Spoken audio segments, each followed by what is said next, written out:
get started. We've seen you in a frenzy this past couple of days, inspecting projects as usual, trying to be sure that everything is ready for Mr. President's visit or a pending visit. We would like to bring us up to speed on that. Well, Benga, thank you very much for the opportunity. Remember last time when we met, you asked whether you would still have an opportunity to interact with us to find out actually when this commissioning of projects will eventually take place. I did say we hope so, and we thank God Almighty that today we are meeting again for us to let you know, yes, indeed, by the grace of God, Mr. President will be commissioning some of the projects that we have executed under his administration. We have sent out tentative dates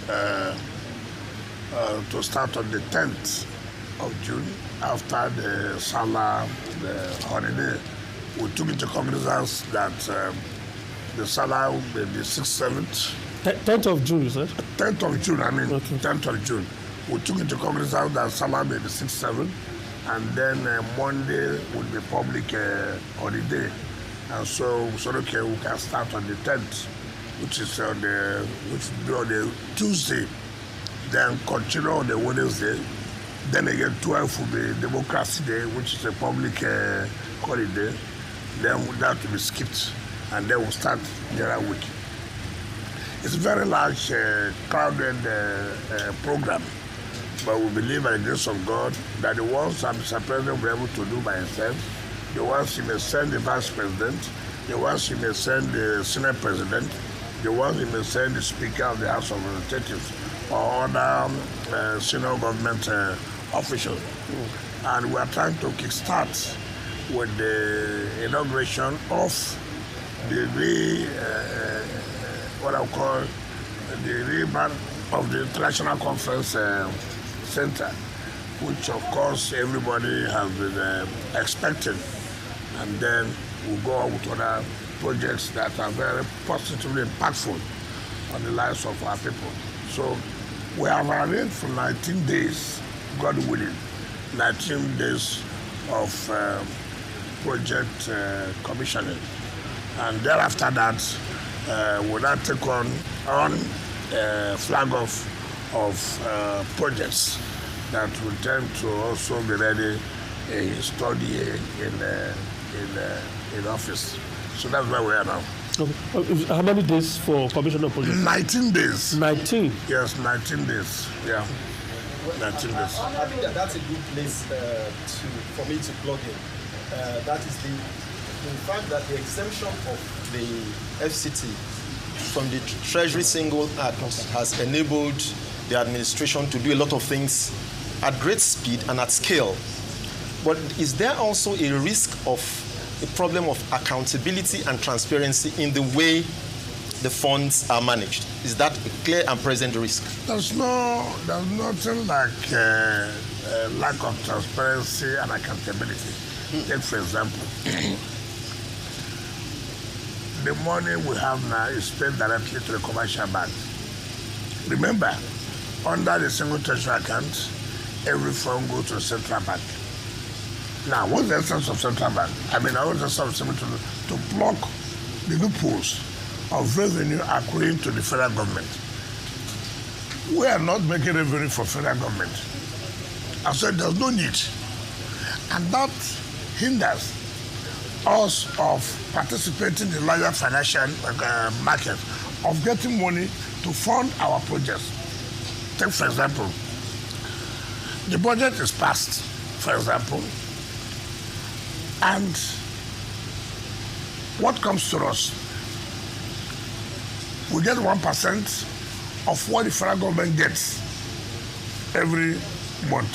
So assuming the federal government gets 800 billion naira for this month, 1% of 800 billion is 8 billion naira. That alone cannot even pay salaries, right? 8 billion naira. Now we depend on our IGR. Now, if our IGR goes to the central bank, we cannot borrow money from central bank. We can only borrow money from commercial bank. And commercial bank, what is collateral? What can we hold in case anything happens? How do you repay? Now, what the president did, and that's what it is, the president sees government as business. He wants to succeed. And the only way to allow FCT to succeed is to unlock them and make sure that they have access for funding. Now, how much do we need from this commercial bank? We need, say, for example, 100 billion naira. How do you pay? You tie your IGR to the loan. So every month, the bank collects social amount of money.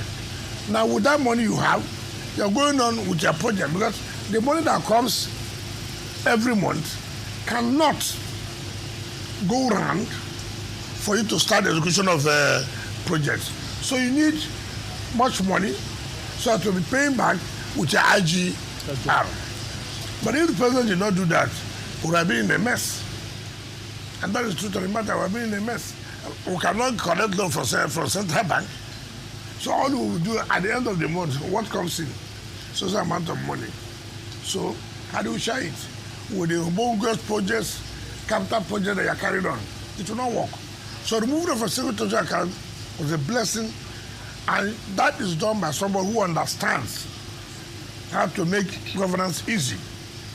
If the president has not done that, all this we are talking about commission of projects and this and that, we would have been in the situation today. So he's removing us from the exit of funds from the single treasury account to enable us to be on our own, to raise funds, and carry out projects. And that's what they are seeing today. Yeah, but the question is, what mechanisms exist for accountability of the funds that you are now able to leverage your assets to use? Yes.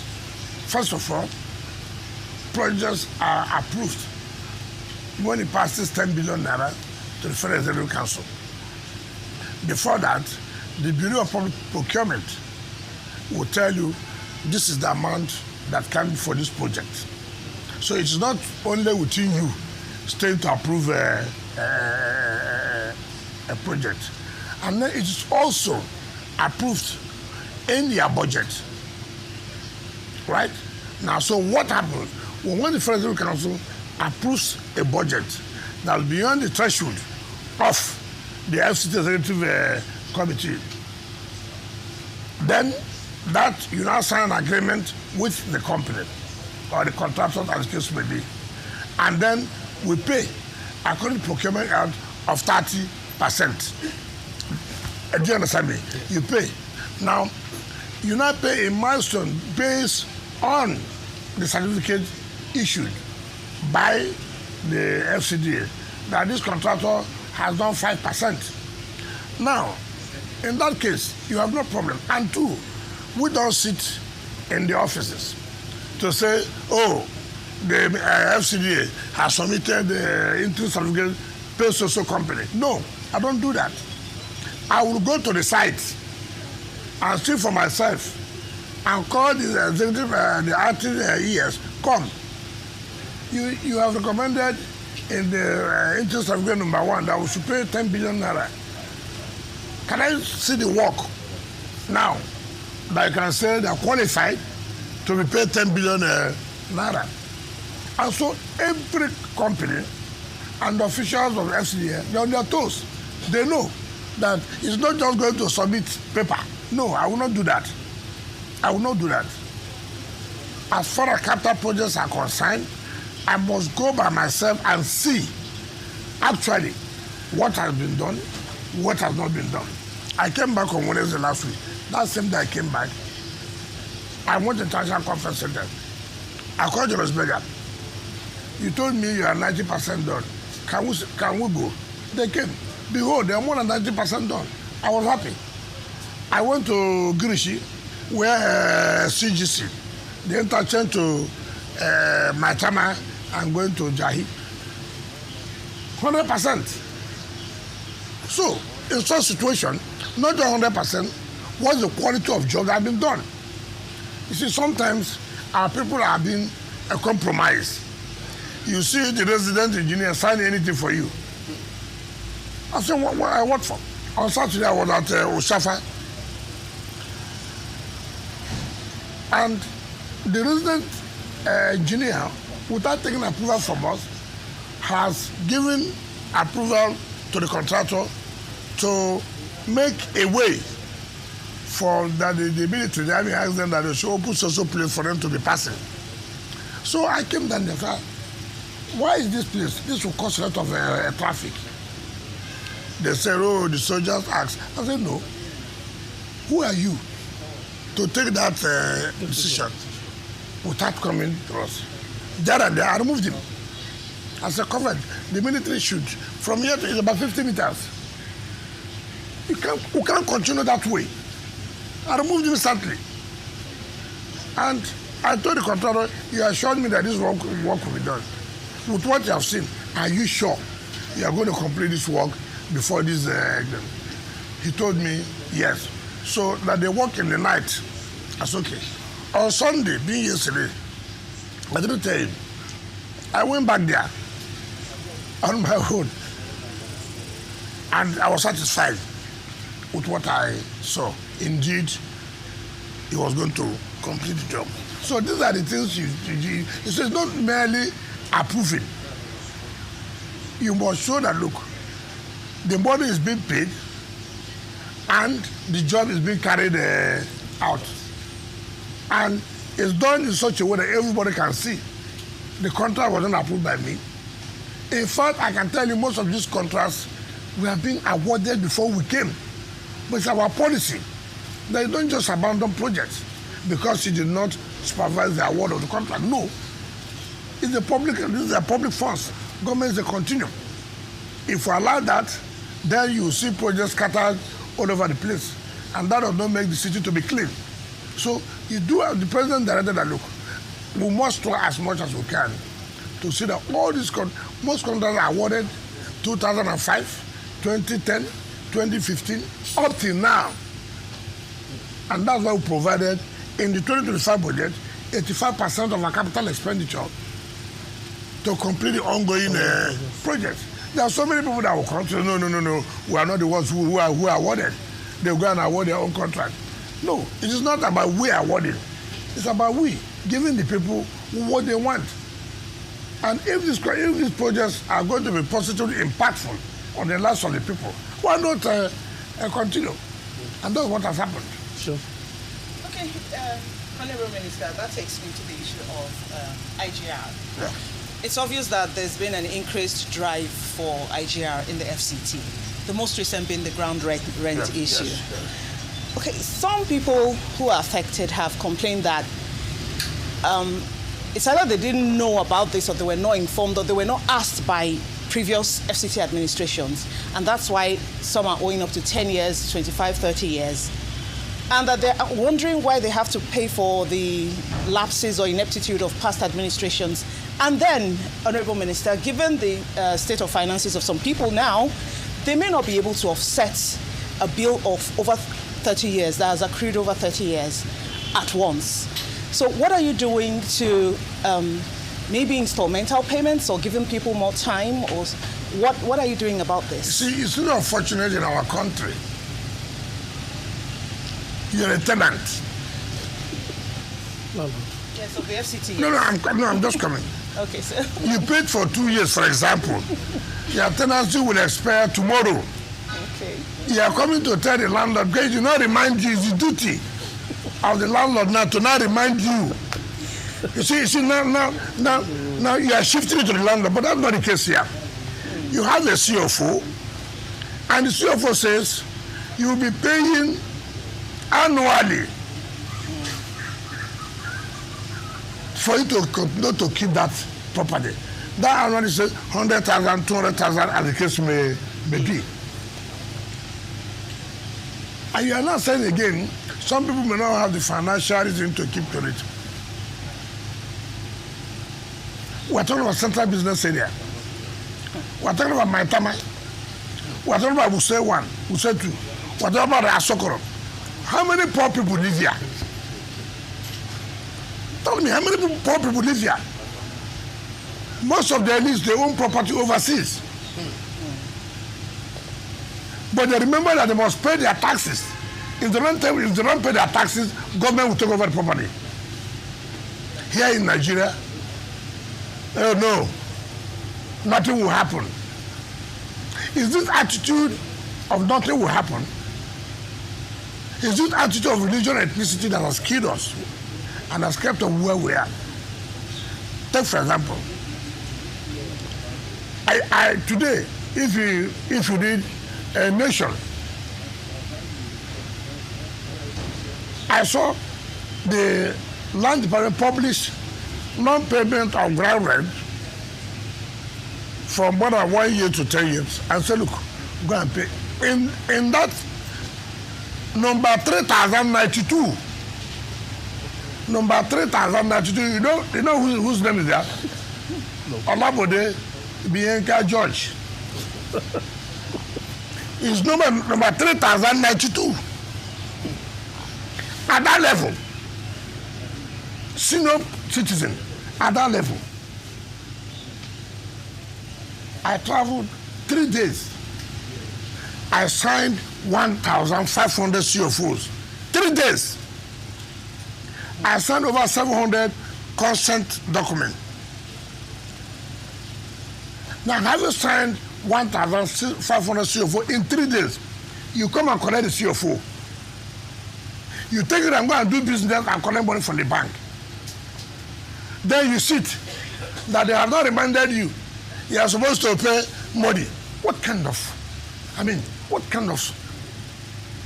citizens are that? Why do we always have to say that you're a debtor, you took loan from bank? You say, oh, the bank have not reminded me. The bank is going to do 2 things for you: giving you money, and also because you achieve a protocol of reminding you that this is what is going to be your assignment, this is the job you're going to do. Look, and that's what I said. Look at a PDP secretariat. In 2005, Vincent Obulafo, as the national secretary then, wrote, when they bought that property, El-Rufai was the minister of FCT under Obasanjo's government. 2005. The memos are there. El-Rufai said no.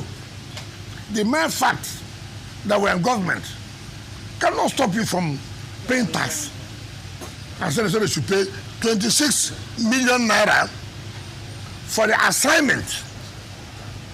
They bought this property, according to them, from one senator who lives in Kaduna. We were in government. PDP was in government in 2005. So El-Rufai said, no, pay the money. I will talk to Mr. President then. In 2005, El-Rufai was the minister. Nothing happened, yes. In 2010, PDP was still in government. Bala Mohammed was the minister. To 2015, 5 years. 5 years. Nobody who said, look, what can we be here? Let's ratify this. Up till now, that consent has not been given. Up till now, we're not even talking about the ground rent. From 2005 to 2025, 20 good years. 20 good years. And all you hear here, politics, politics. Listen, I'm here. I'm looking for money. You want government to do this road. You want government to do the satellite towns. You want government to provide this. It will be from my blood.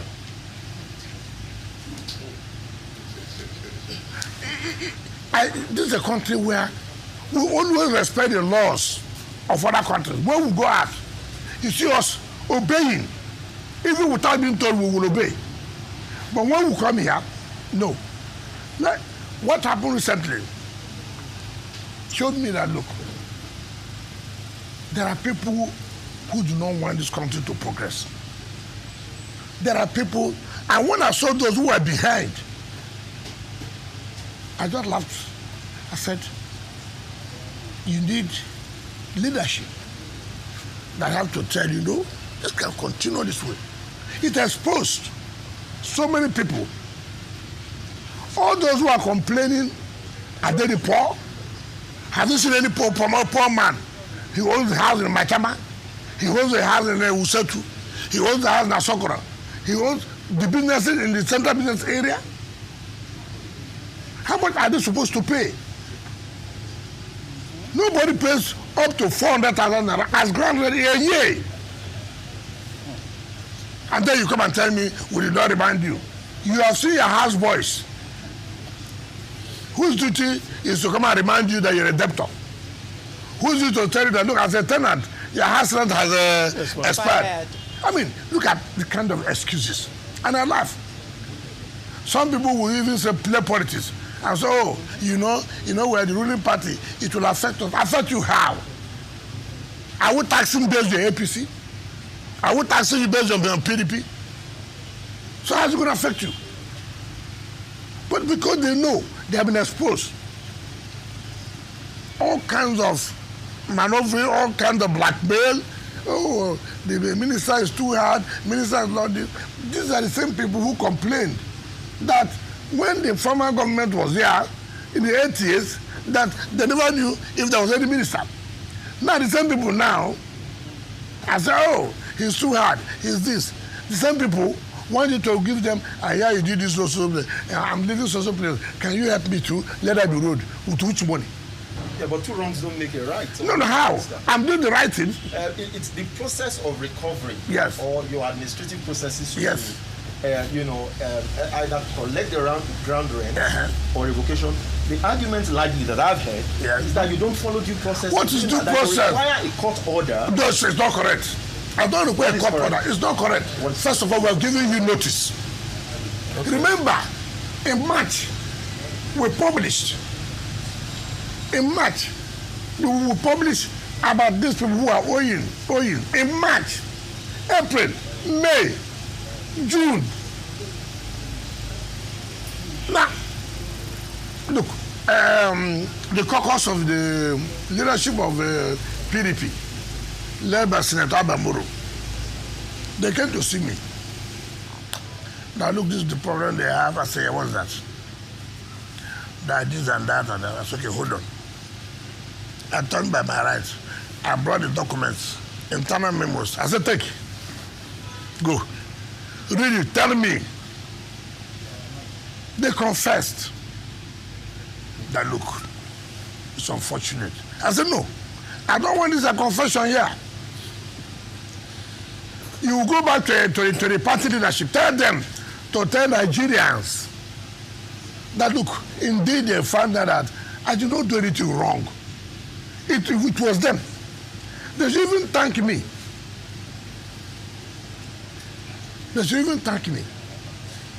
You know, if not with the presidential intervention, I believe that people say heaven will come down, heaven will come down. But then they said it's only 7.8 million naira, which you, as a loyal party member, could, I mean, dip your hand in your pocket. You can't even pay. It's the first of all, it's not in my name. Even them cannot pay because the problem is not in their name. But that is not the point. Who is the one that will say, people like Bode will say so? Look at the debt owing. That's what I said. Bode just said so. How can he say so? I read what he said. If an old man has no job, sit down in your house and read their newspapers. Bode just said, PDP made me. PDP gave me national name. PDP, I agree. Party cannot make you. You are the one that will make the party popular to win the election. Party. Your Excellency. Now I'm coming, sir. Party cannot say we are popular. It is you, individuals, that made the party to be popular. Look at it this way. I agree that PDP made me. Ask Bode George. Whom did PDP make in Lagos? It is the party that makes. Whom in Lagos did the party make since 1999? not one assembly, not one House of Reps, not Senate, not anything. Not anything. Not anything. And then you are talking to me who has labored, campaigned, and worked for the party to be the major party in the state and at national level. Meanwhile, in your own state, the party has never one day, every day crying, complaining, every day from 1999, complaining, crying, Tinubu did this, Tinubu did not do this, they rigged the election, every day. Even when we were in power, we knew what we did to make sure that people take over in Lagos. It didn't work. Even when Jonathan came, we know what we did. It didn't work. Your Excellency, thank you very much. I want to ask 2 questions. How different is Wike's administration in FCT from your predecessors? And secondly, are you still in the PDP? Fine. It will be very wrong for me to assess myself. It is you. No, what are you doing differently from your predecessors? Look at what we are doing differently now. You have said, want to be you, not you as a person. The people have said FCT was not working. And FCT is working. Which means, first of all, I'm doing things that they refuse to do. One, I have found out that most of them didn't have the courage to annoy people, to step on toes. I have a lot of interest. I take joy when I step on the toes of big men. Those who say that nothing will happen, I take joy. I say something will happen. It will happen. It makes me happy. All you want me is to take decision against the poor people. But you, the rich man, nothing will happen. Something will happen. And that's why we're getting results. And that's why if you don't do the right thing, too bad. Too bad. I don't care. The only person I owe that is to say, look, Mr. President, this is what I'm doing. I'm not doing it because I'm from social place. I'm not doing it because I'm from social religion. I'm doing it that I have to support the government. I have to make a difference. People, this is supposed to be a capital. You know what pains some of us that we will travel outside every time. And you see you staying in a cozy environment. Oh, this lawn was done very well. Oh, look at trees. Oh, look at it. Who did them? I don't know human beings. I don't know human beings. Why do you think that anything, so it's a magic that you cannot replicate simply because we don't want to be disciplined? Simply because we believe that he's my brother. Simply because he's my sister. Or simply because we worship in the same church. We worship in the same mosque. These are the only things that anybody will give as an excuse. Who don't want to do the right thing. I mean, where will we go to? Where? So, this is what we're doing. Now, what is that man? Which party am I? I'm in PDP. Now, you see, when people don't want to learn, you see, impurity will kill you. Like you said here, some people said, when you were governor, you were doing this. Now other people are governor. You see, that's one thing people don't learn. When I was governor, for example, the circumstances may be different. That you were lucky that you could get away with impunity. Does not mean that now you'll be lucky to get away with impunity. I tell you, see, that's what people say. When they say what I'm doing now, yesterday nobody enforced the ground rent. That means nobody will enforce the ground rent again. You see, it's a mistake. No. The man yesterday, or you yesterday, you were lucky that the man did not enforce it. Now there's a new man who said he must enforce it. So also it is in the party. If as a governor, we are lucky, assuming we are lucky to get away with impunity, you cannot say because you too, you were also based on this impunity you were acting. And why don't you also allow you're lucky? You know, there was an armed robber there. You pass, you escape. Does not mean when another person is going, he will escape. No, it doesn't work that way. Now, I am still in PDP. I work hard for this party. I've not seen anybody who would have the guts to tell me, okay, you are not a member of PDP. Who is that? What is his contribution to the party more than me? All right, let's leave party for now. Let's take you back to the FCT. I know there's a lot of questions to ask concerning the party one, but I want to take you back to something. Now, your 2 years or less than it since you became minister has been very evident in terms of the projects that you're doing. You've shown the courage to expand infrastructure. I mean, you're called Mr. Project, Mr. Infrastructure.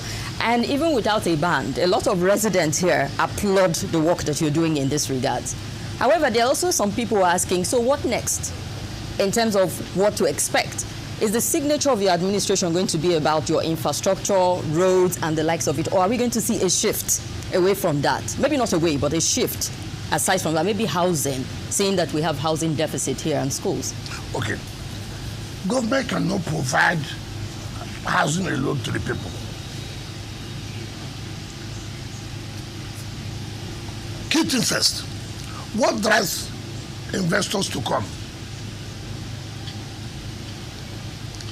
I want to build a mass housing estate, for example.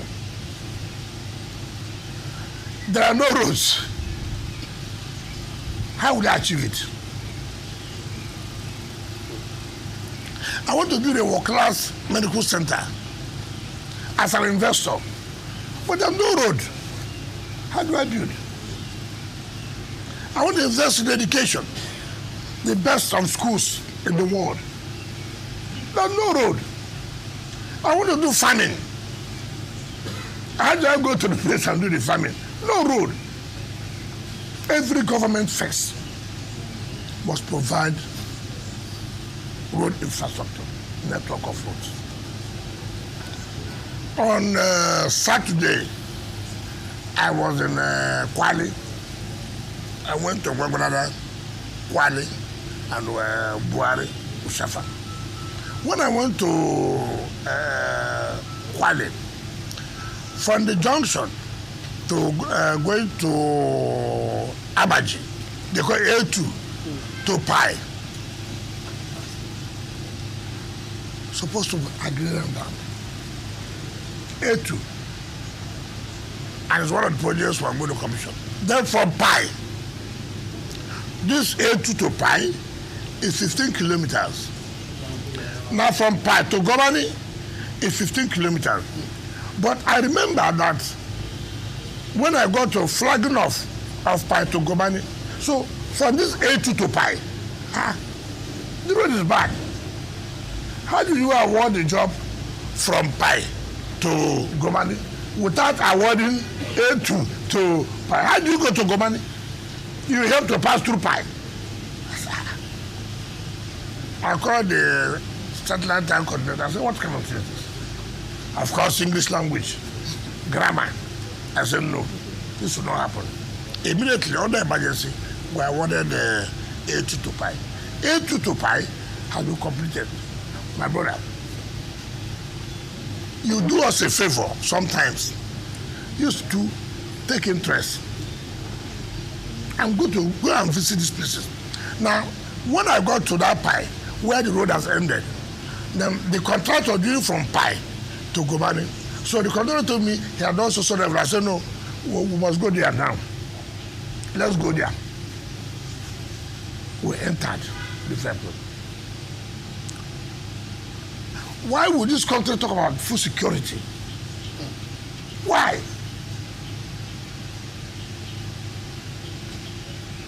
Look at the land, agrarian land. Look at the water. You can even do irrigation. I cried. I said, but again, who will go in there? There's no road. Now the road has been provided. Now people will be attracted to move in. If you don't provide road network, which is the lead to anything called development, you can't get it right. So for us, our is to create the enabling environment. The enabling environment is tackle insecurity if there are, provide the road network, you will see that investors will come. I can tell you in the next few months, I'm sure the whole of that land, the funded, those are people to go and do farming. They will go and take it and do land speculation. So, doesn't that put a responsibility on government again? No, that there's more for you to do in that place. That is what we're saying. Empower people to make use of the potentials of that place for agriculture. That's what we're saying. See, the agriculture today we are talking about is not a subsistence agriculture that will make a country to be great. It is not an agriculture from here to here. No, that is from hand to mouth.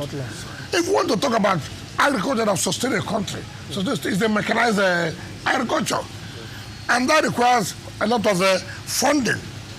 But sir, are we seeing the deliberate effort to get these investors in this sector that you just mentioned? Of course, that's what we're saying.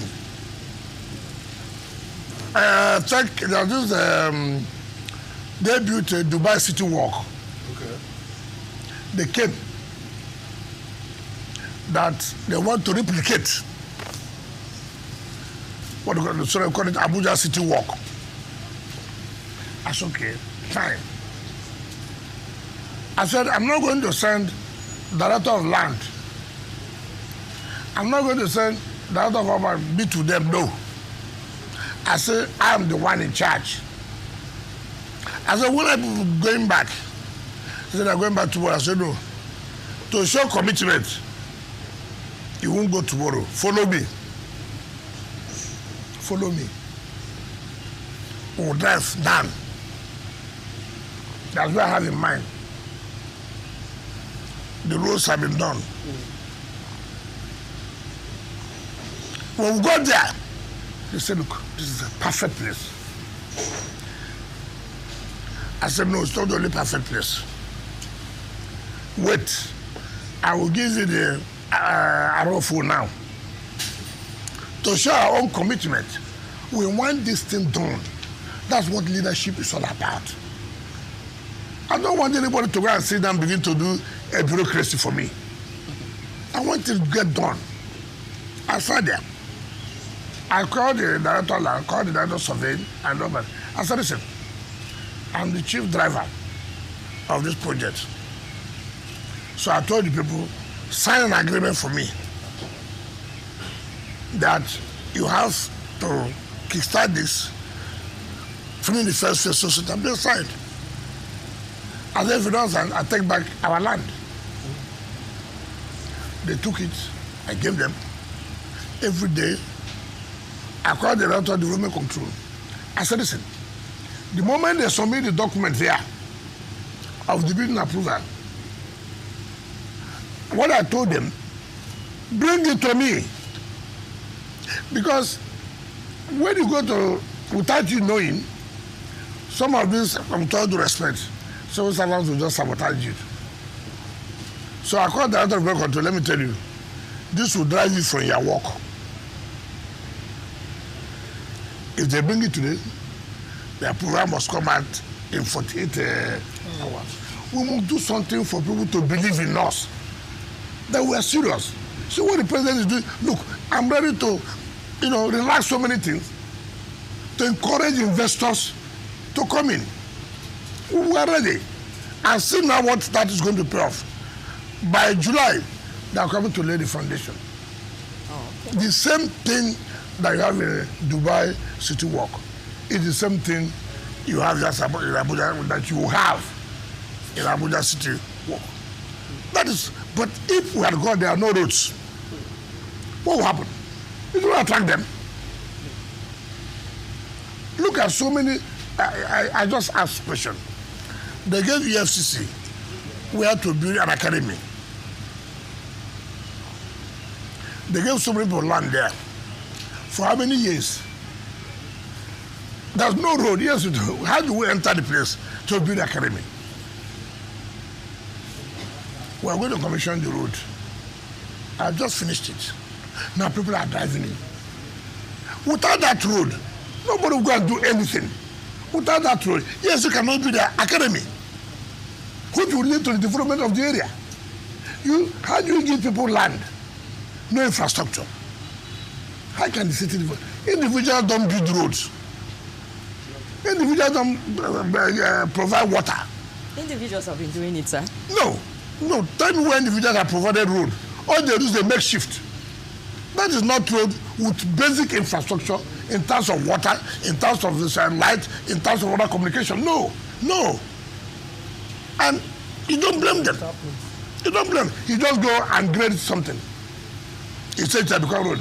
It becomes kidnappers then. Well, I guess that's what life largely is in Nigeria, that where individuals literally, although on a makeshift basis, become government on their own. But I'm still interested in the question of infrastructure. Yes. The budget, the FCT, the budget is about 1.8 trillion, I think. Yeah. And then your administration has set aside 72% or about 1.3 trillion on capital projects. But I want to ask you a question on the small things: water, security, CCTV. And water to start with. I live in Guarimpa. Okay. We have been struggling to get water out of the tap for the last 2 weeks. You said there's a rehabilitation going on. Yes. How long is that rehabilitation? No, you see, first of all, when things have not been done well, it has this effect. And it's very painful.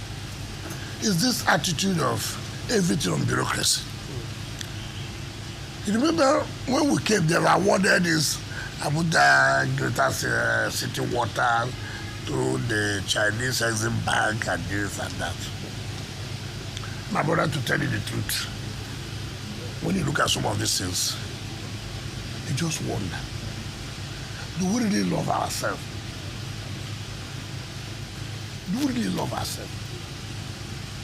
How can you, a country, will spend millions of dollars through loan? In 10 years, you've not seen the reality. Now, by the grace of God, as this administration came, the president said, look, we have been hearing about this Abuja Greater. What is happening? I briefed him. It's okay. You have to do something. And by the grace of God, we are going to commission the first phase of the water done by CGC. Right? Now, in that same vein, we're talking about water. When President traveled to China last year, which I was a party to that, we signed the memorandum of understanding with the Chinese company CGC to supply water, to provide water for some of the satellite towns like Karu, Buhari, Kubwa, all those areas. And I said, look, it is easy to provide, to put in the budget. But again, the fund may not be there. You see the whole thing. Now, luckily, President's magnanimity provided 50 billion in that. We, in our statutory budget, we also provide 50 billion. And it's one project that, if we're going to achieve it before the end of the tenure of Mr. President first tenure, that project will achieve it. But again, it requires funding. And that funding is pay your taxes. Pay your taxes.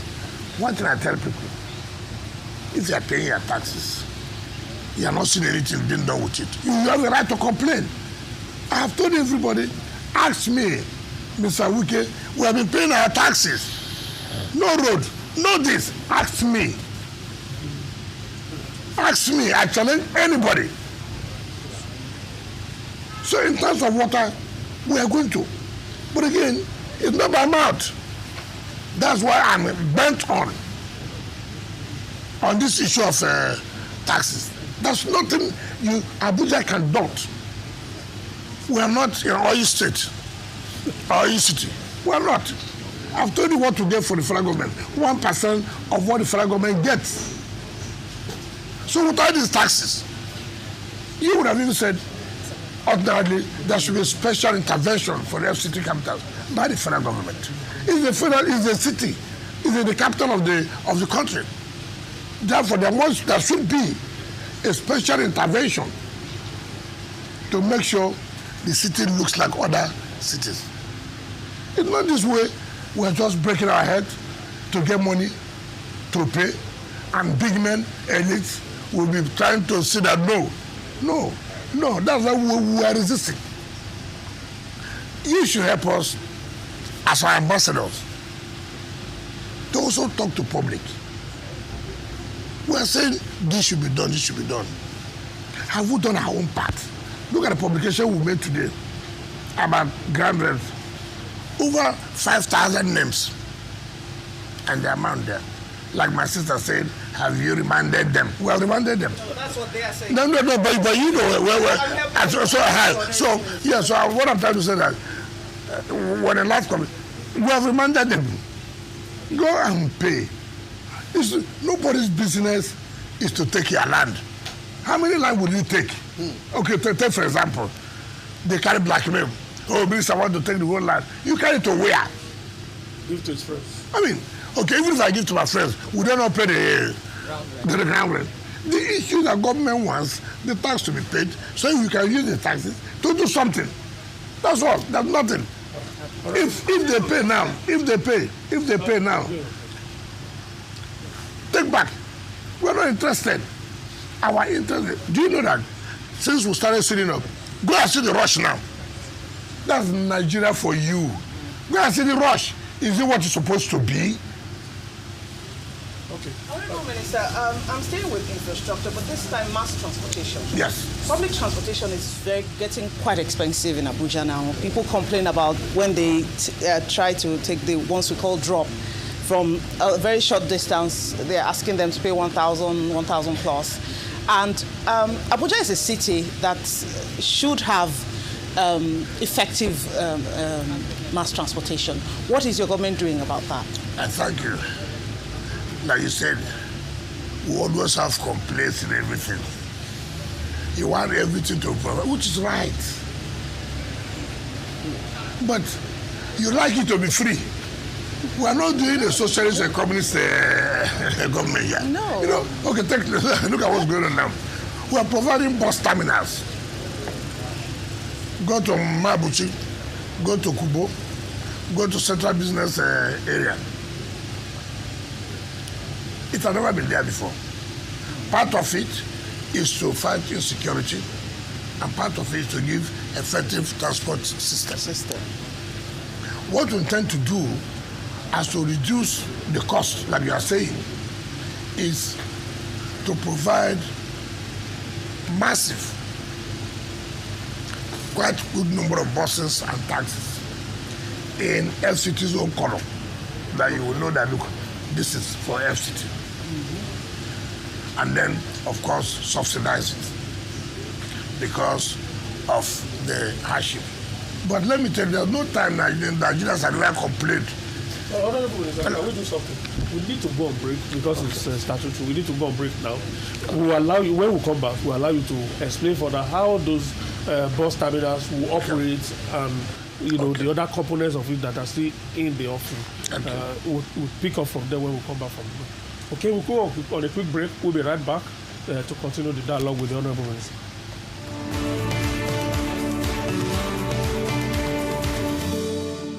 Tend to use to provide buses and taxis.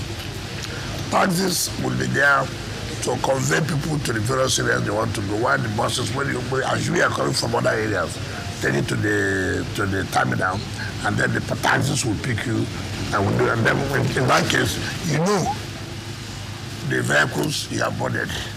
You know who are the operators of those vehicles, so that the issue of one chance does not occur again.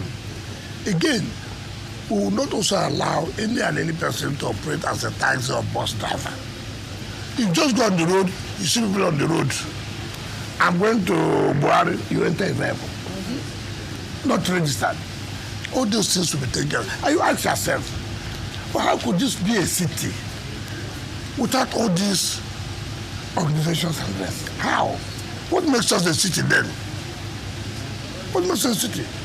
But you see, in taking these decisions too, you are having a heavy fight. People are fighting it. Why are you doing this? You want to stop some people from making money. How will we stop people from making money? That we want to be organized. You can come in there, you have to be registered, you have to paint it in our own color, so people will know. Of course, you have those who are not comfortable with that. In fact, some reason label me, after all, you are not in the APC, you are trying to give us bad names, all kinds of things. But that shouldn't bother you. You must be focused and go ahead and do what you're supposed to do. So how soon will you overcome all these obstacles? Well, it takes time.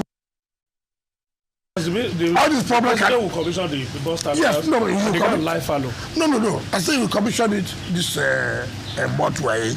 Yes, I was saying we're going to provide, but will be run by private individuals. We will not allow. How soon? No, I've told you that the president is going to inaugurate it this month. With the buses? Yes. No. This is them.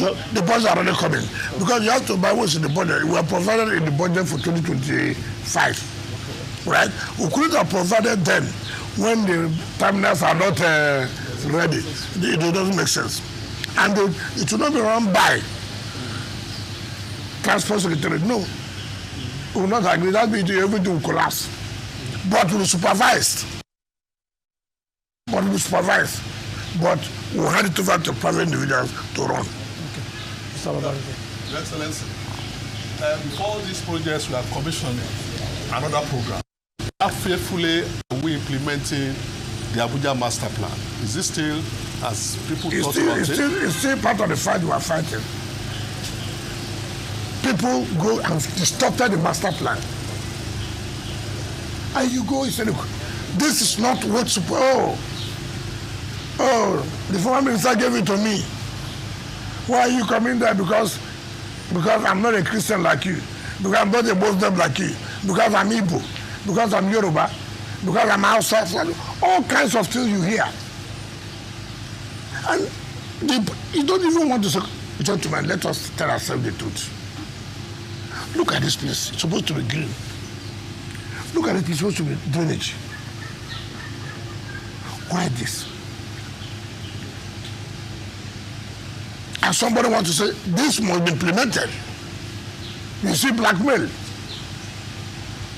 They give them platforms on the television, social media, or whatever, and begin to lambast the government. Simply because you want the right thing to be done.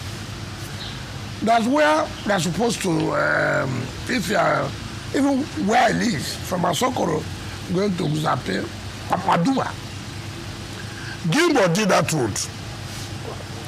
The road is supposed to have double carriage going straight to meet up on the road in Guzape there. The community blocked it. And the whole of that place, Paduma, had been compensated more than 20 years ago. Nobody to take them out after compensation. So, I now called the company. I called the acting director, acting executive secretary of the event. Why did this road stop here? Look, it's a dual carriage. It must be leading to somewhere. He said, yes. There's about 600 meters to connect to the other road. I said, what happened? He said, the village. I said, why are you talking like this? Which village?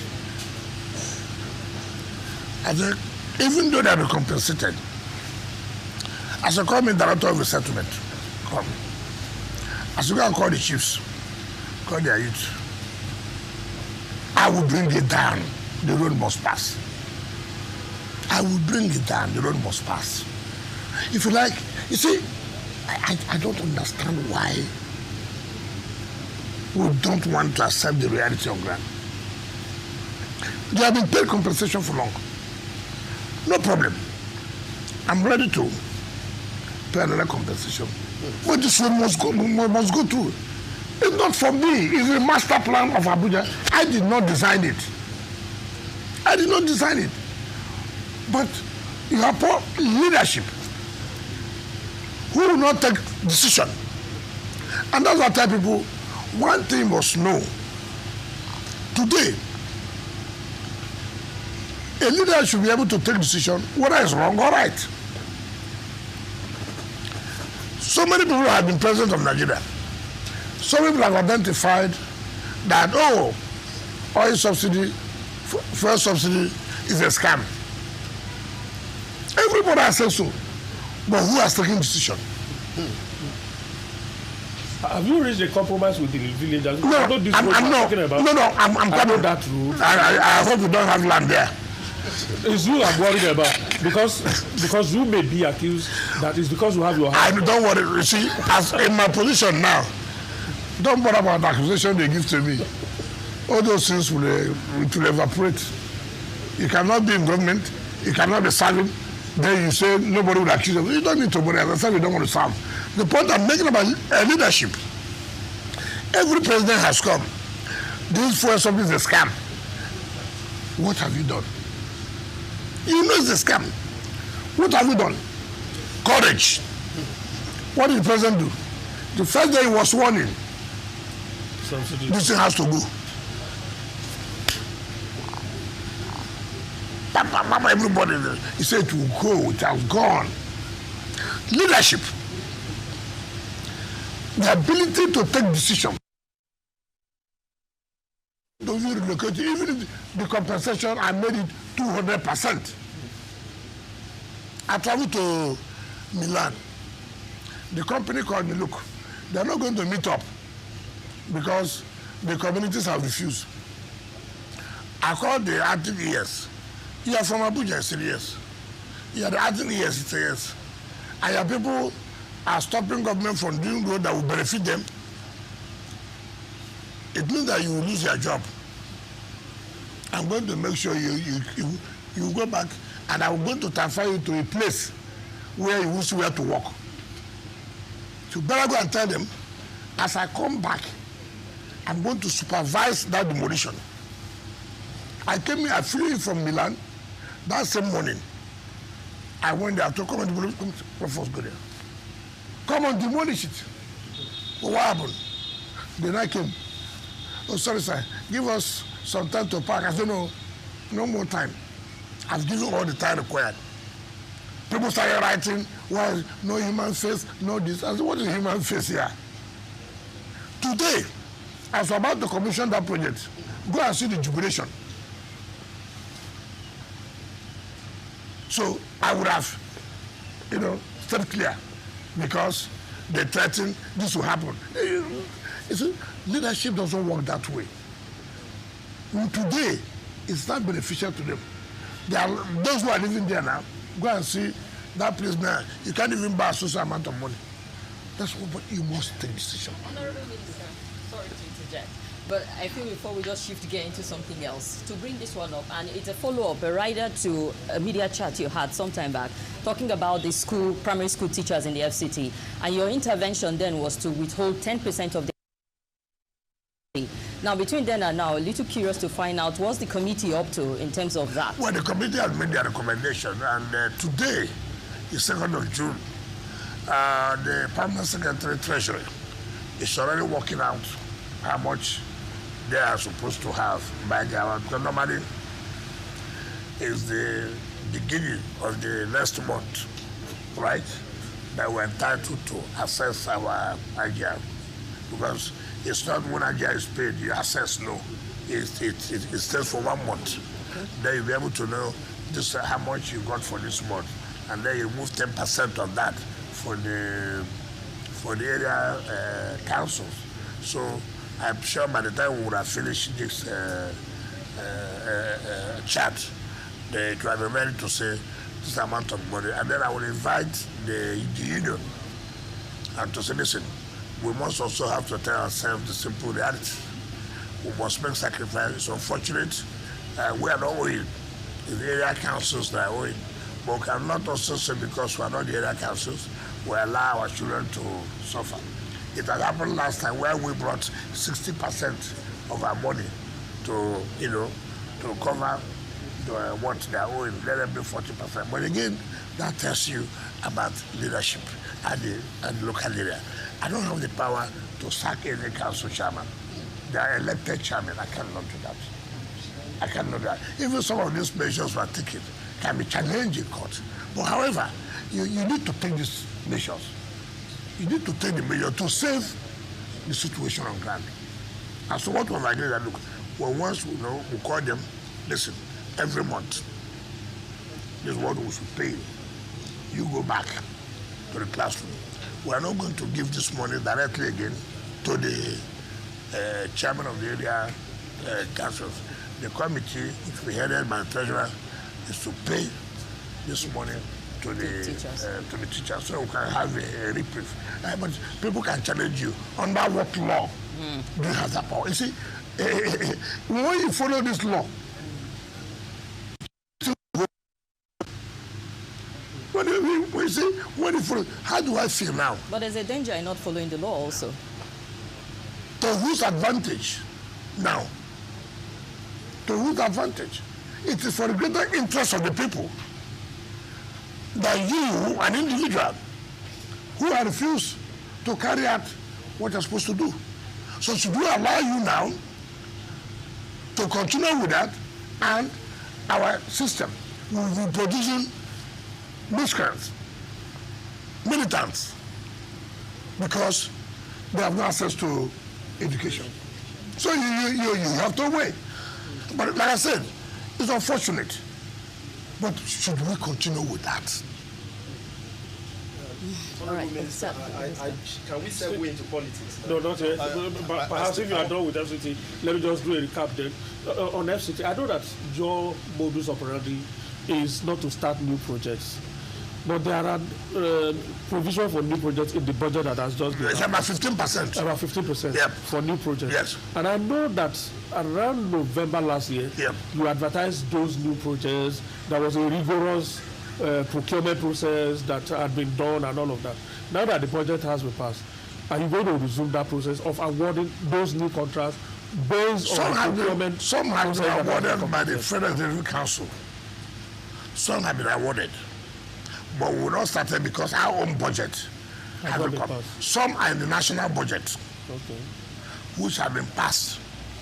Some in our statutory budget, which have just been passed, but have not been assented to by Mr. President because it cannot be transmitted back to Mr. President. I can tell you the truth. We made an estimate that this is what we are going to get from our IGR. And based on that estimate, we said we are going to carry out this project, That's why you see us being aggressive on this issue of payment of ground rent. If that is not achieved, obviously, it will be like abandoned projects. And that's what we don't want to have. I don't want projects awarded for the sake of being awarded. No. I want it's awarded, it has to be implemented. Okay. Like I said here, we have set up in our mind, look, the president will be 3 years, May 29 next year.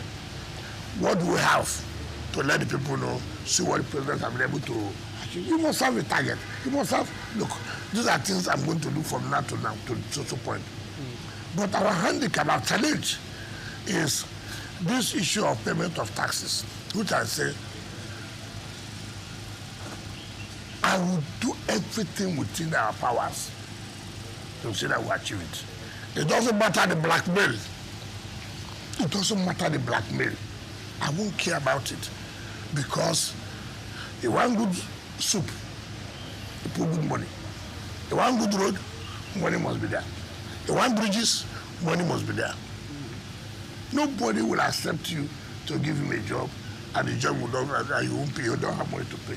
It doesn't make sense. That's why you have people abandoning a project left, right, and center. Okay. So the new projects will be based within the 15% that is available in the 2025 No, 15% is the new project.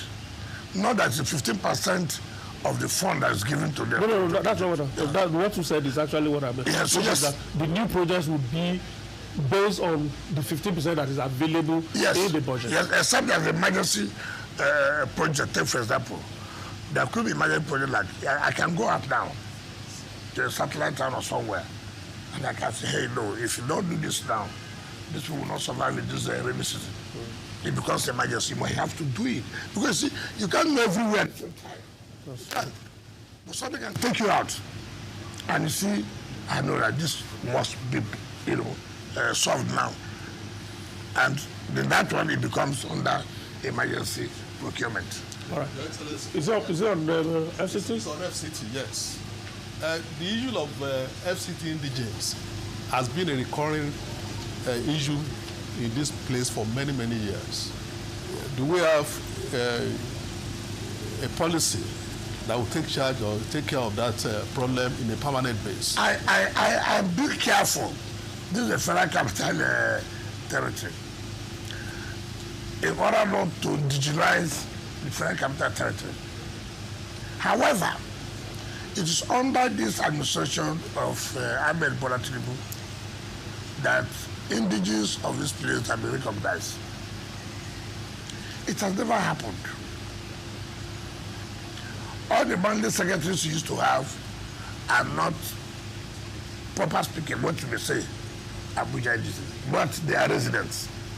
But today, the indigenous can beat their chest to say, under the administration of Tinubu, they have mandate secretaries. 2 out of 6. Yeah, mandate secretary of Indian Council, mandate secretary of Agriculture. Today, for the first time, under the Tinubu's administration, apart from the last set of service for FCT, the person now is a woman who's also from FCT. I know how happy they are. Today, under the administration of Bode, who has given hope to the civil servant of FCT by creating and allowing them to be permanent secretaries. Before they retire as directors and go. They post permanent secretary from other ministry to head the FCT. It was under this administration that stopped. And we have permanent secretaries now. At least not less than 2 are indigenous. So you can see that the administration, even though not trying to say that you cannot represent Abuja simply because you are not an indigenous. But again, we have not lost sight that, look, we must also encourage them that they are part of the governance structure. That inclusivity helps to stabilize the place. And we can say to the glory of God, that has been achieved. Okay, guys, we are very into politics now, and I'm sure Azu, you are ready to go. Oh, yes, absolutely. So my question is on your recent disagreement with Governor Seyi Makinde. You know, you accused him of breaking agreements and undermining party unity. His camp has said that you are a saboteur, that you have sabotaged, that you are sabotaging the party. In fact, they have described you as a wrecking ball. How can you stay in the APC government and undermine the party that made you? I did not accuse Makinde that I said that we had a meeting and we had an agreement. That meeting was held, first of all, in Lagos by myself, himself, the former governor of Abia, former governor of Enugu, the former governor of Benue.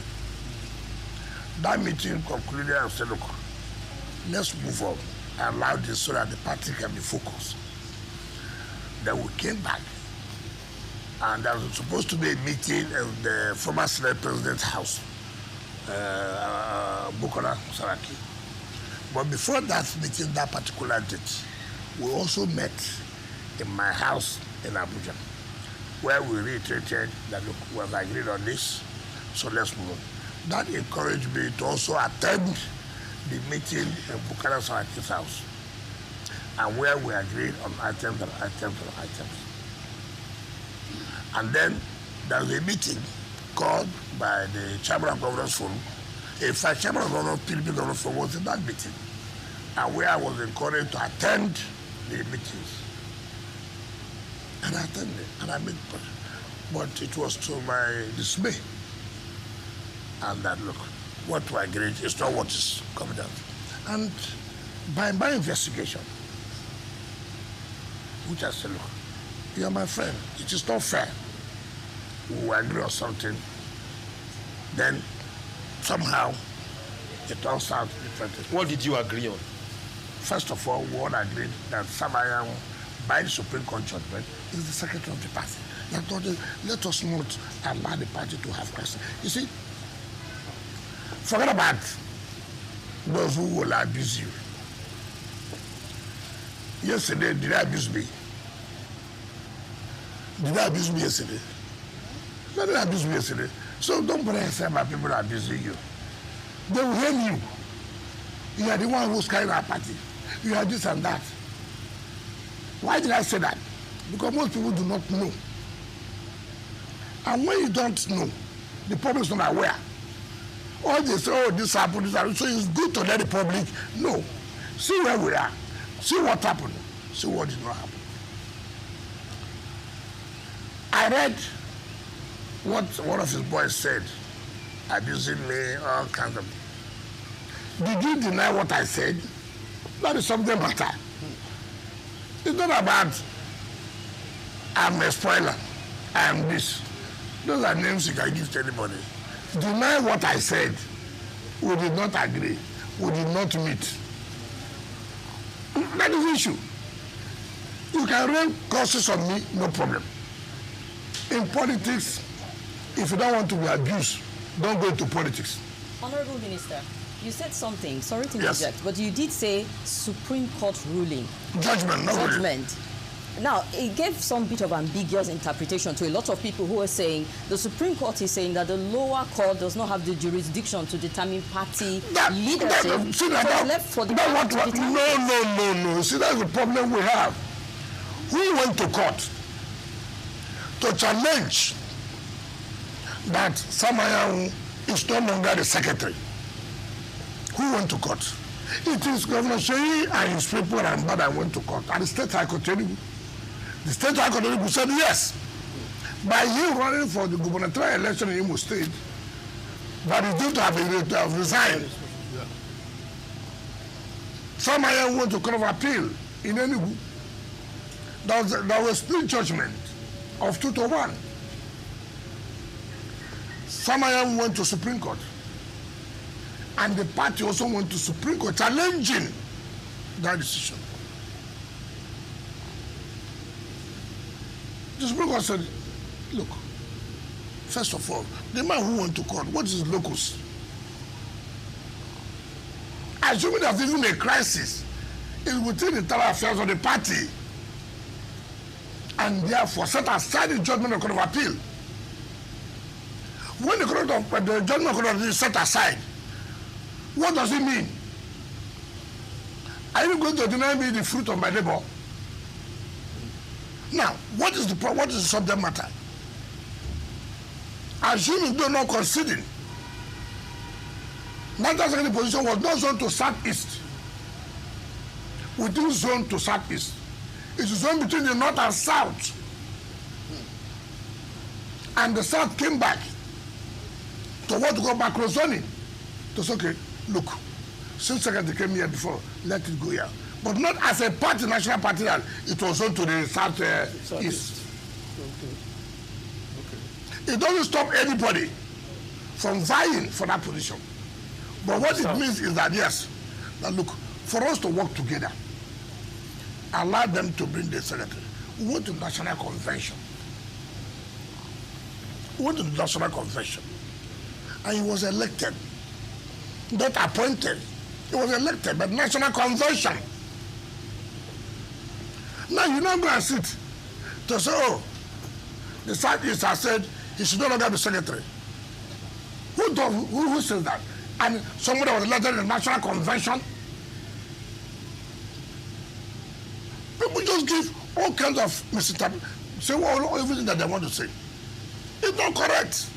So the seat of National Secretary was not ab initio zoned to the southeast? No, there's nothing that we have never zoned regional. We zone north and south. Okay. Then when they zone to south or they zone to north, like the National Chairman was zoned to north, When the North now met, they said, okay, let it come from North Central. That's how you came.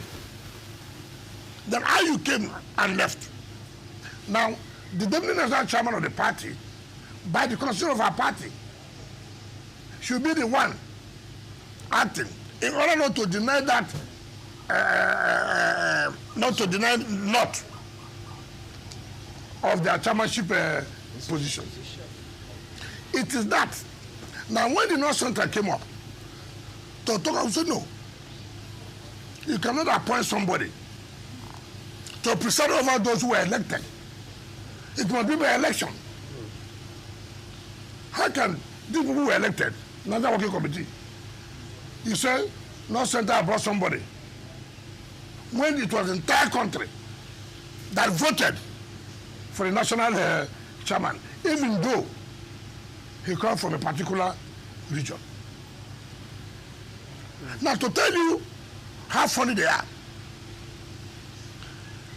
they said they had a NEC meeting, which is not correct. Look at the constitution of the party. Who issues notice of NEC meeting? Secretary of the party. And he never issued any notice of any NEC meeting. Well, the deputy secretary issued. How could he have? That's the point that we're making. How could he have? Under the law, the secretary is available. The secretary has not died as they want him to die. The secretary is not sick. Do you know how the secretary said there's nothing like NEC meeting? A committee has been set up, headed by Bukar Saraki, to reconcile people. And they have said, look, they are not ready. Now, let me get you so you understand the whole scenario. How people shoot themselves. They set up a committee to go to INEC to verify, indeed, whom does INEC recognize as National Secretary. INEC told them plainly, in fact, who led that committee that went on it was the governor of Enugu State. The governor of Enugu State, Peter Mba, he was one who went to INEC, and INEC told him point blank, we cannot recognize anybody other than Sam Ayamu. 2, who signed the correspondence to INEC about the PDP's candidate for the 2025 election. It was the national chairman and national secretary, that's Sam Ayamu. How could he have signed something yesterday which INEC had recognized? Tomorrow you go a whole meeting that no, he's not the national secretary. Now you see the dilemma. Why most people are running away from PDP. And if it were you, I want to run an election. I want to run an election. And the law says, our party constitution says, look, it must be signed by the national chairman and national secretary to INEC. The two must sign, not one person alone.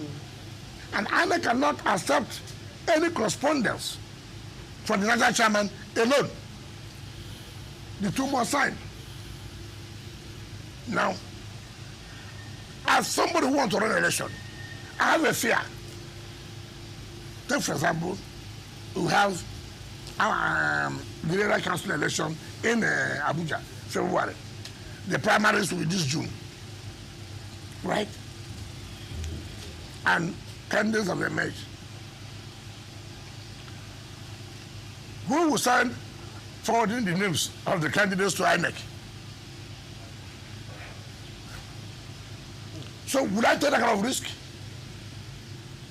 Where INEC will reject. I will not take that kind of risk. Now, what I don't understand is that, I mean, up to 2023, you were a full-fledged member of the, well, you remained firmly in the PDP and fought all your battles within the PDP. Yes. Now, here we are in 2025. Yes. You are in, well, you are still a member of the PDP, yes, but serving in the APC. Why don't you stay in PDP and fight the battle and take and take ownership like you did in the past? What am I doing now? Oh, you are serving the APC government more than you are serving your party. You are making a mistake. In 2023, did I not tell you I will not support your presidential candidate? Yes, you did. Didn't I say so? I said on principle of equity and justice and fairness, the presidency should go to the South. If you do not go to the south, you cannot have national chairman at the same time. You therefore take one and give us one. Impurity. Because they were having a romance with the present government then, believing that Atiku will win. They said to hell. I said I was not going to support. So why did I not leave the party and join APC? Of all of us that time, as PDP governors today, as the so-called leaders today, who produced House Assembly, 100%. Who produced National Assembly, 100%. Who produced governor? Who? Ask them in their various states. How many senators do you have? How many assembly do you have? Do you have a governor? No. Take for example, Bode George supported Labour Party. I said I will not support. There's no likelihood that he has a chance to win an election. I'm a politician for Christ's sake. I read it. I know it. You can't tell me, oh, because it doesn't know. I won't do that. This man, even if we support, he can't win the election. Forget about this sentiment of this. It will not work. So, Bode George, and some of us, we say, look, everybody, you have to support a certain candidate. Choose whoever. We all agreed. What is the offense I've committed? That I supported Bola Ahmed Tinubu under APC. If I was playing anti-party, then PDP wouldn't have won for governorship. PDP wouldn't have won National Assembly. PDP wouldn't have won House of Assembly. Our state was the only state in this country, in PDP, that gave PDP that kind of victory. Now, you are talking about me. I never collected ministerial position without writing to the party. Okay. I wrote to the zone now. I wrote to the governor. I wrote to the national party. I challenged any of them. Whether they have said, no, don't take this position. In any case, how would they say so? When the government wrote to the governors and the rest to nominate people for appointment of board, all the governors wrote. Nominated names. I can show you the names. So if you, in PDP, can write to APC government, submitting names, so what is wrong in me, a PDP member, also working? What kind of a life is that? You go and lobby the president to give social appointment. You come out in the daytime, oh, he's working with the APC. Bala Mohammed, he was APP. When Jonathan became president, they made him minister of FCT. Did anybody die? When Obasanjo won the election, he made late Bola Ige, who had Alliance for Democracy AD. He made him Attorney General, the #1 position, the only minister recognized by the Constitution. So, not the PDP gave the appointment. 2010 to 2015, they gave to somebody who was the APP, who now changed to PDP. Nothing happened. Nobody shot anybody gun. Now, something I worked for, I did not hide it. I said, I will not support this impunity. I'm going to support this. If I've done it secretly, then you would have said, oh, you are this. I made it clear. This impunity, injustice will not stand. And I've also told them that. So, what is happening in PDP is people who, I don't know whether I may call them undertakers. Because I don't see any reason why you put yourself under that kind of crisis. Honorable Minister, I'm taking you to River State politics now. Yes. And I'm going to ask you a point-blank question. Yes. This crisis, if I may call it that, between you and Fubara, is there going to be an end to it? I don't know what you mean by crisis between me and That's why I said, let me put it that way. I don't have any crisis with him. So, whatever is going on now in River State, is there going to be a resolution soon? I don't understand. Okay, let me You do understand. Yes, Honorable Minister. Is the atmosphere right now to lift the state of emergency? I'm not the president who declares state of emergency. Yeah, but it's your state. Do you think there's enough peace now? If Mr. President had called me that time, I wouldn't have agreed for state of emergency. So he knows. He doesn't want to lift. He has everything on his I don't know. But politically, is it right? Is this I have never supported. So the issue of because it's right or not, it does not arise. But what I said was that his declaration of emergency was to save the governor, because the governor was almost impeached. Yeah. That was not our own hope. Yeah. We wanted after the people, I said so severally. Yeah. But president is wisdom. And that's why I said, the governor said it, that his people should not be talking too much. That the president saved him. I did not say it. He said it. Now the point I'm making, when you say crisis, I have told you severally, I don't have crisis. But rather, the governor, unknown to me, gave himself to be the tool for those who couldn't fight me to fight me. You see, when people talk about resolution, sometimes when I go back, in my quiet moment, I play the video of the speeches of the governor. What he said, what he did to me,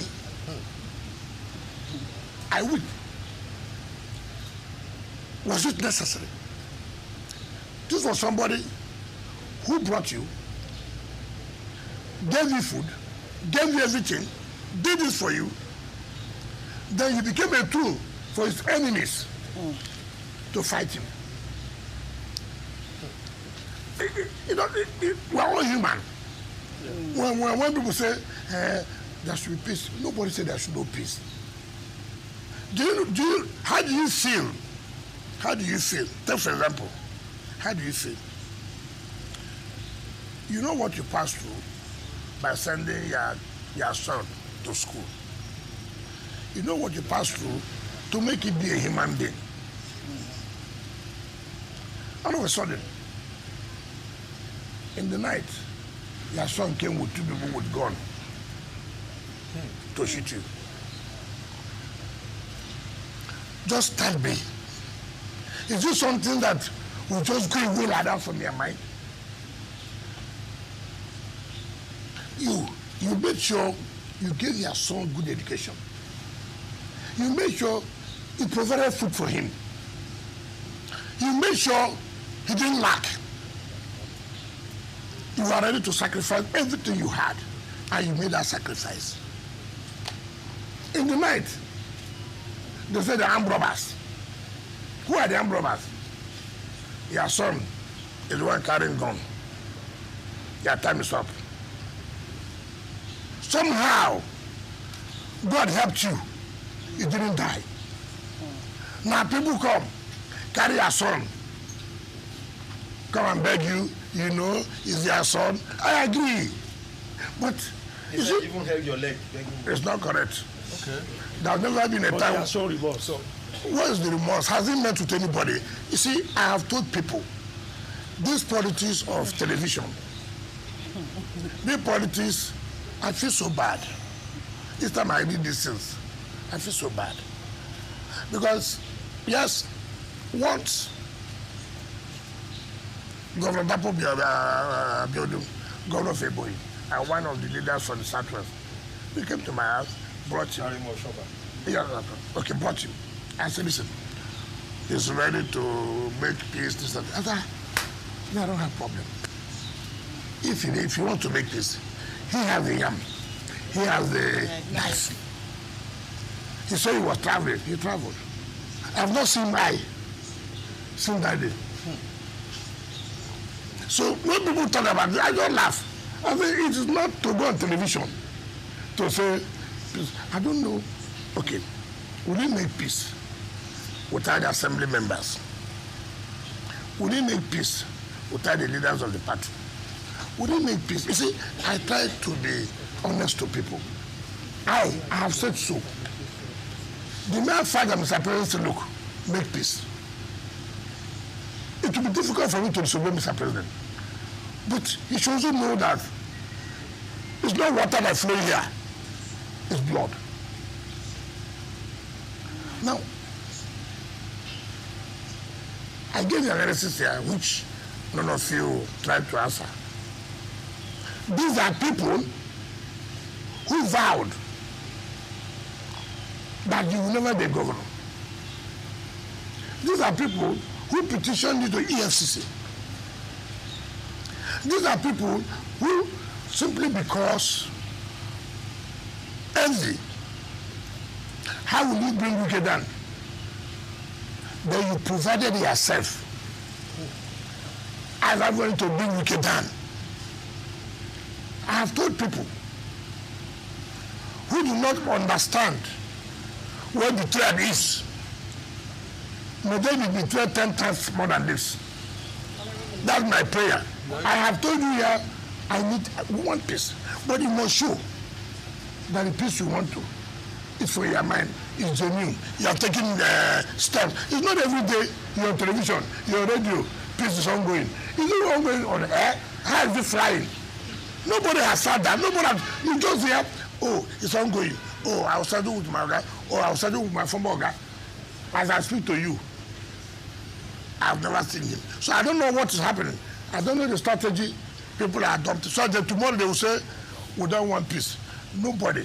I've called assembly. Your Excellency, please, I'm sorry. Your Excellency, you are operating on two theaters, the national level, and you didn't attend the last NEC meeting of the PDP. There was no NEC meeting. Legally. No, I don't know about it, so I should attend illegal. So, then, secondly, you are operating also in rivers.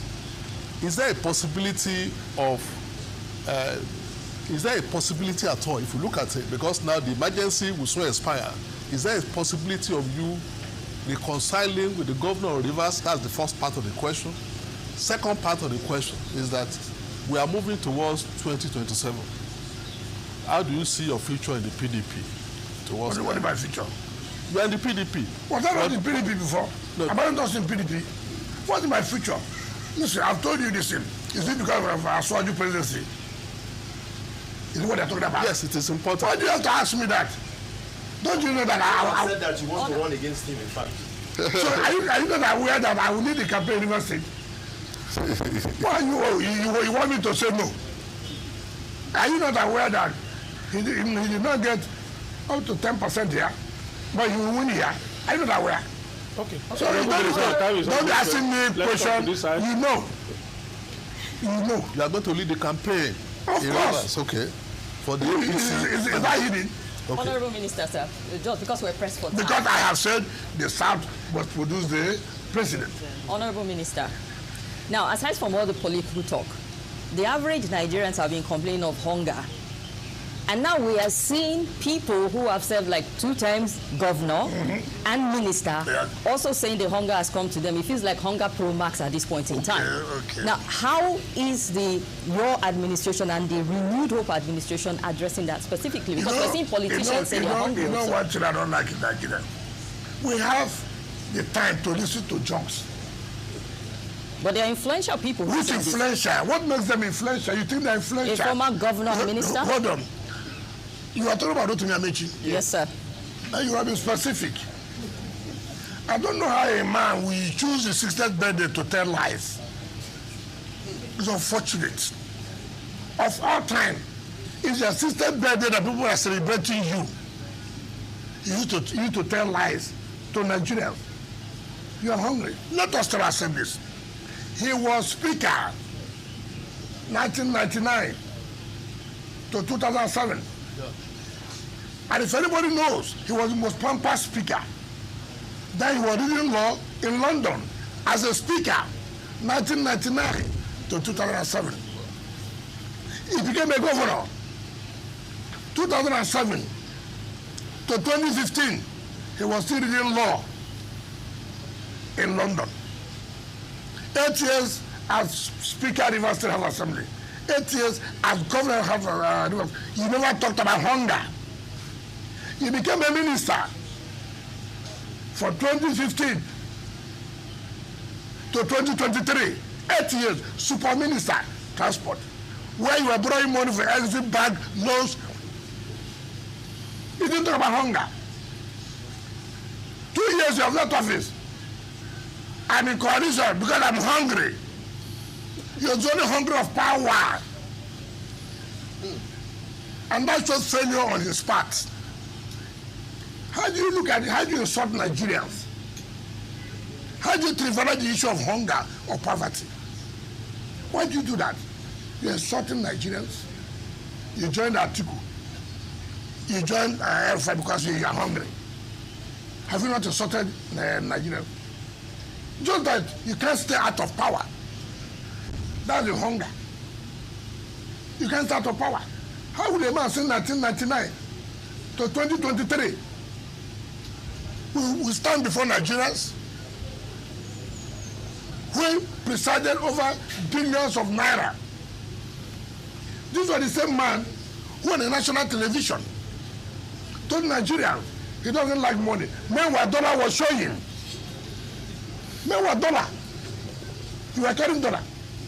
And you are telling Nigerians you don't like money. What kind of country is this? And we are listening to that. And you said it's influential. What's the influence? Let me tell you what's the influence. You know, we overrate people. We overrate people. What's the influence? He was governor 2015. He couldn't produce a successor. He couldn't give his candidate, Muhammad Buhari, come up to 25%. He was a sitting minister in 2019. No president had ever moved with soldiers the way he came with soldiers. He said he produced a governor. He couldn't produce a candidate. Again, his candidate Buhari didn't make 25%. He was the DJ of campaign. Wow. Again, in 2023, he came. Okay, this time around, I'm going to support Atiku. In PDP, thank God, we did not support PDP. If I supported PDP and they won, he would have taken the glory. We said, okay, we will not support PDP. They failed. They didn't even get 10%. So what is his influential? It's only because, you see, look, I thank God he is in a coalition. I want that coalition. I've told Nigeria, look, I don't like this talking. Let this coalition, let them form as a team. Let them start from home to start moving the president to.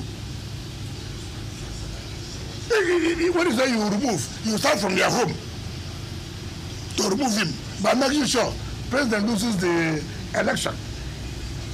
How could somebody come out on national television and tell Nigerians, if we want to remove the president now, we can. Is it a military coup? The word that word removal leads to dictatorship, to the military. You only use that word, remove, when there's a coup. And I thought I would have said, we'll vote him out. But whichever way.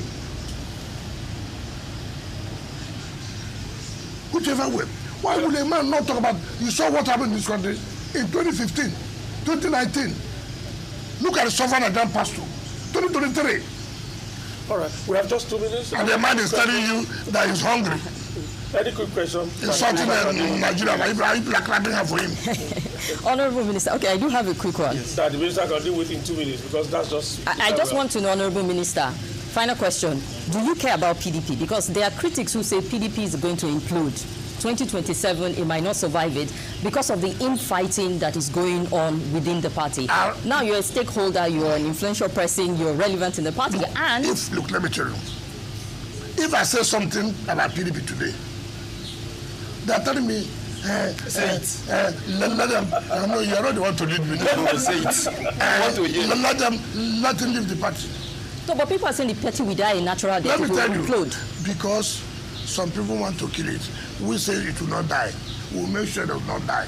That's why we don't allow them to get what they want. Well, it's losing stronghold. Delta is gone already. That is to tell you, okay, look at it. If it's a party, leadership problem, look at it. You won't tell me that you didn't have intelligence that data will go. You won't tell me that you didn't have intelligence that was the Akwa Ibom. Now, leadership. What do you do? Should you allow this to happen? No. Send a team. Oh, but why are you doing this? No, you're making a mistake. This. Impunity. Let them go. Let them go. You know, it's opposition does not do impunity. No. We try to see, beg, put everybody together. You don't say, let them go. Let me tell you, they are just playing to the gallery. I cannot do that. The more you look, the less you see. All the people shouting.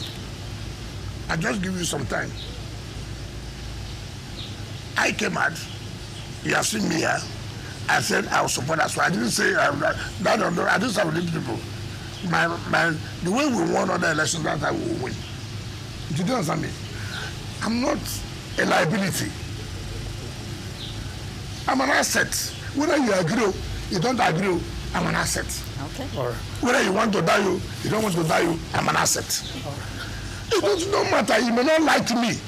Your likeness has nothing to make me not. I'm an asset. You have not said what you want to say about people. At the appropriate time.